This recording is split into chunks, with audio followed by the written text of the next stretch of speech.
Okay, so this is where we're going to start, Ms. Raskin.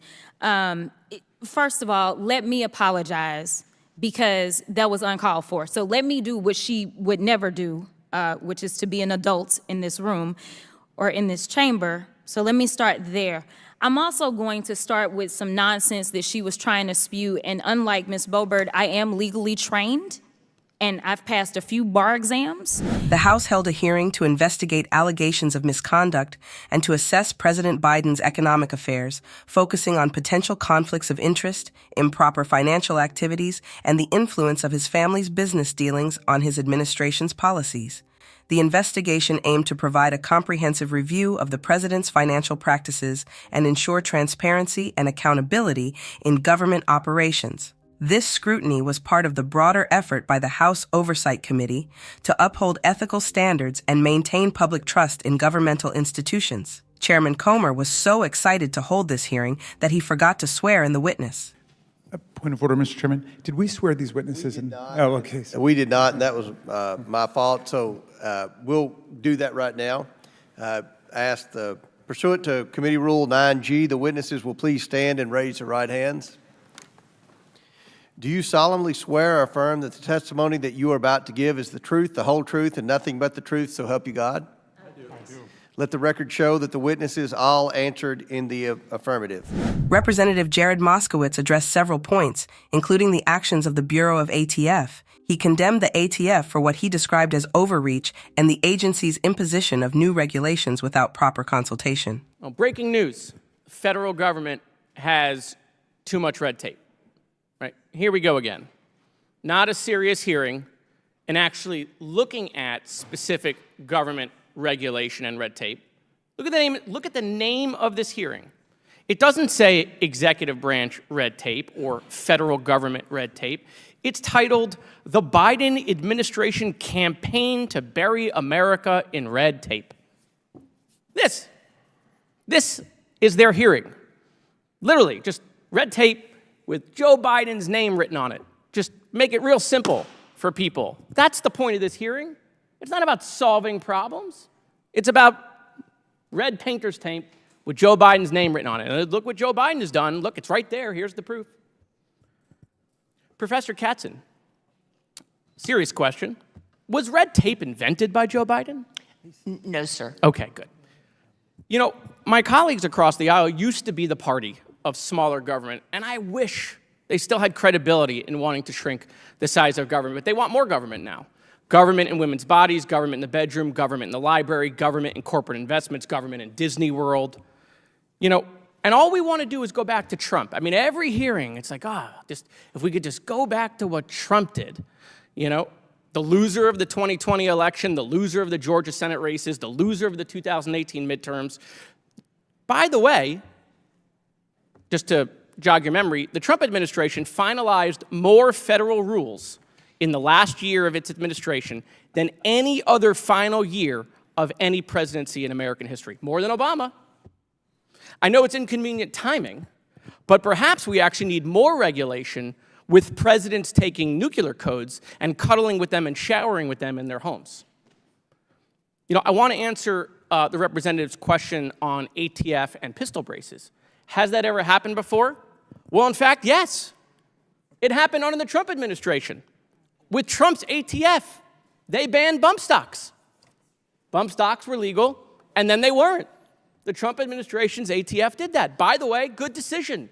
People shouldn't be able to turn guns into automatic weapons. Let's not forget that some of our colleagues went on camera when Sacha Baron Cohen got into their office and said that they think kindergartners should have guns.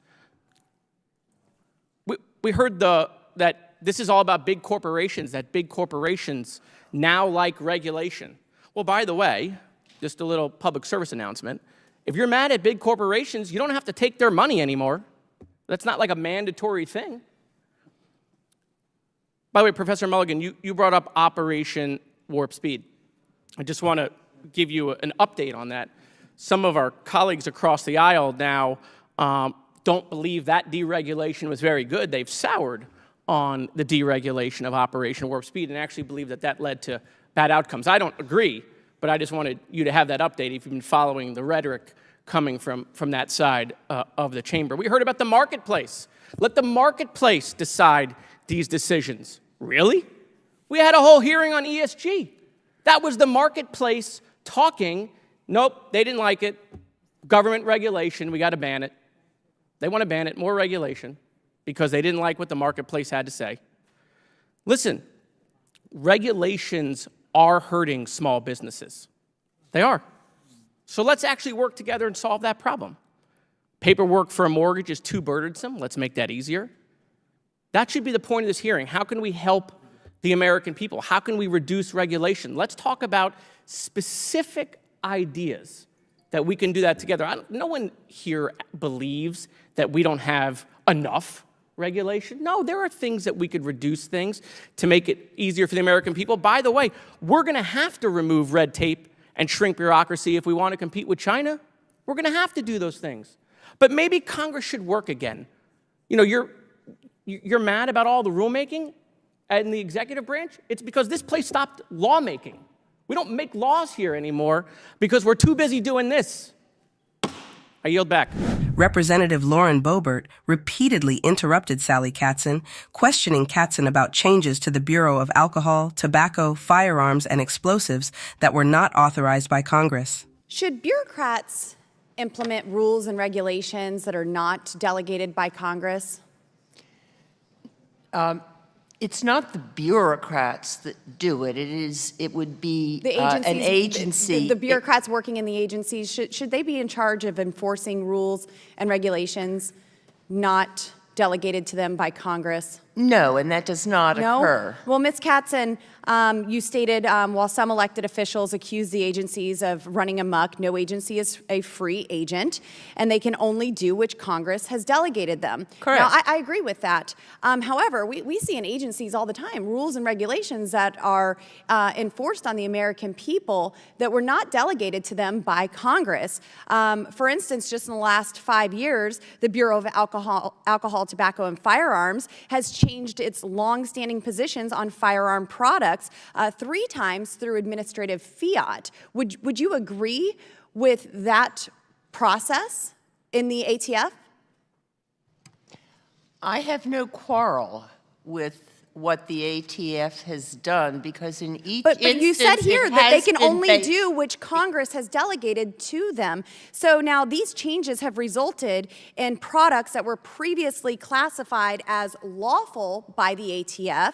Now they're being considered illegal or regulated under the National Firearms Act. And more recently, we've seen with the ATF's rule to categorize pistol braces, these stabilizing braces, as heavily regulated short-barreled rifles, essentially making homeowners, gun owners, nearly obtaining maybe 40 million firearms with stabilizing braces, criminals overnight, felons even. And so, Ms. Katzen, would you say that this is an abuse of that separation of power? Because that rule is not something that Congress has delegated, but the ATF has taken it upon itself to regulate this rule that they created to make millions of Americans felons. With respect, I was trying to answer your question before you interrupted me to say that the ATF had in each of these instances sufficient statutory authority from Congress and that any challenges to that. Ms. Katzen, it is my time. So Congress never authorized the ATF to ban pistol braces. Congress never authorized the ATF to do that, to make millions of Americans felons overnight. And so I would go back to your statement that you said in your testimony that these agencies are not free agencies and they can only do which Congress has delegated to them to do. Congress is not Ms. Katzen, specific. Excuse me. Thank you. My time. No, ma'am. It's my time. Thank you. Oh, I'm Ms. sorry. Katzen, So you are not in your interested in testimony- my views. It is my time. Thank you. I'm In your sorry you're testimony, not interested in my you views. stated Congress delegates, but then some officials are quick to condemn the agencies for doing what they are told to do, carrying out the law. Well, last year, the Biden administration's EPA and the Army Corps of Engineers attempted to regulate wetlands and ditches under the Clean Water Act. That's clearly not the intent of the Clean Water Act. The intent of the Clean Water Act was to manage major federal navigable waters. So now this rule was recently upended by the Supreme Court's recent decision. Now, would you agree that the Biden administration has a pattern of purposefully misinterpreting the law in order to carry out their political agenda? No, ma'am. I think, in fact, that the law keeps changing, and that the Supreme Court had Well, a very hard I time haven't seen trying that law to figure change out. here in Congress. So this was the intent of the Clean Water Act, and I have not seen that change. So I would say that this is another example of the Biden administration and the EPA misinterpreting the law to carry out their own political agenda. Now, With Ms. respect- Katzen, when discussing regulations made by the Biden administration in your testimony, you also state, are these regulations detrimental to our well-being? Hardly. Are they tying us up in red tape? Certainly not. Well, going back to WOTUS and the Sackett family, who this Clean Water Act decision impacted, the family was threatened with fines of $10,000 per day, had their property misclassified as a wetland, and were prevented from building their family home. It may not be a $2.5 million home like yours, but that sounds like a lot of red tape to me. Excuse Do me. you disagree? I really take that as a personal do you assumption. disagree? My home. Do you disagree that this was an overreach? I disagree that Ms. you're Katzen, my time casting has expired. aspersions on Mr. Chairman, I me yield. or my. Thank you. Mr. Chairman, could we just ask all of our good members to respect the civility and decorum and the integrity of the witnesses who've come forward at their own expense to testify before us today? An insult is not a substitute for an argument. Representative Jasmine Crockett stepped in to address Boebert's behavior. Crockett apologized to Katzen on behalf of the committee, stating that Boebert's line of questioning was uncalled for. This committee runs my pressure up, and I do come prepared to committee, and then there's always somebody from this side that does something ridiculous that throws me all the way off. So, oh Jesus. Okay, so this is where we're gonna start, Ms. Kaskin. First of all, let me apologize because that was uncalled for. So let me do what she would never do, which is to be an adult in this room or in this chamber. So let me start there.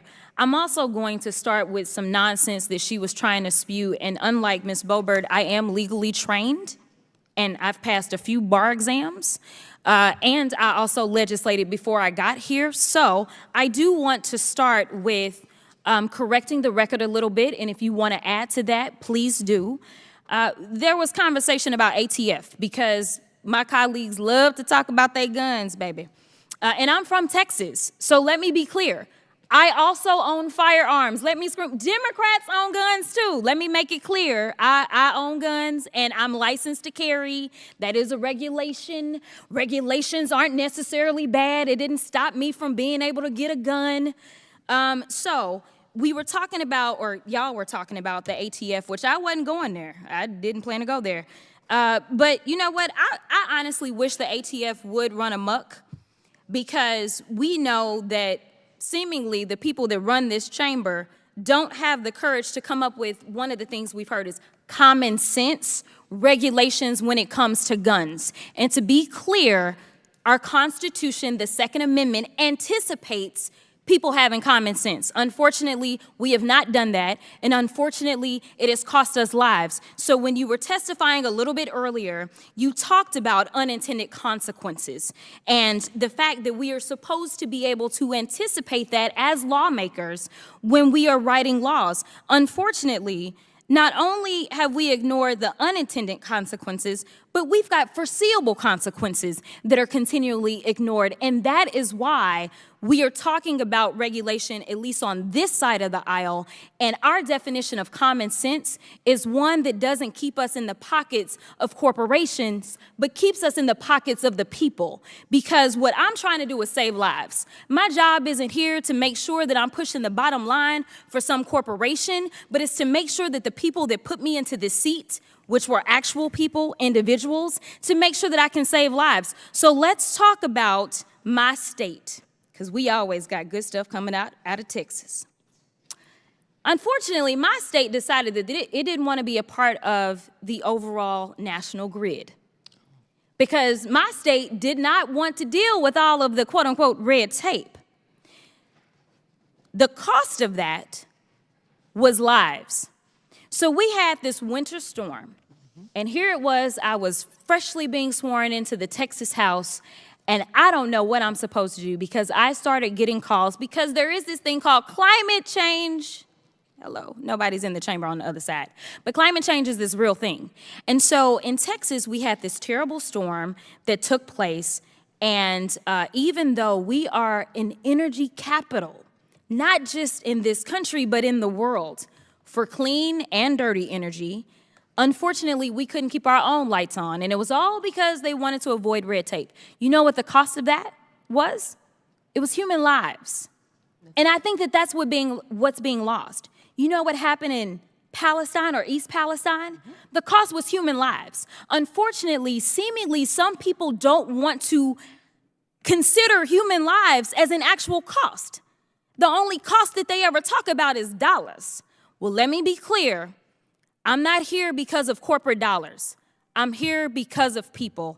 And so I am curious to know, and I'm going to give you, and I usually run out of time. I'm going to be clear. I always run out of time because they always give me too much to do. But because of the way that you were treated, I am going to allow you the courtesy of expounding upon what it was that you were talking about with these agencies, which is pretty much what I understood, which is they only did what they were delegated to do, because if ATF could do more, I'm sure that we would actually get rid of the assault rifles that are constantly killing our babies every single day in this country. But go ahead, Ms. Kaskin, with the last 20 seconds. Well, I appreciate your comments, and I thank you for them. And I don't disagree with anything that you said about the situation in Texas, where they declined to be part of the national pool and then suffered the consequences, which were real. And what I was trying to say earlier was that what the ATF has been doing is consistent with the authority that they had been granted by Congress, and to the extent they exceeded that authority in any way.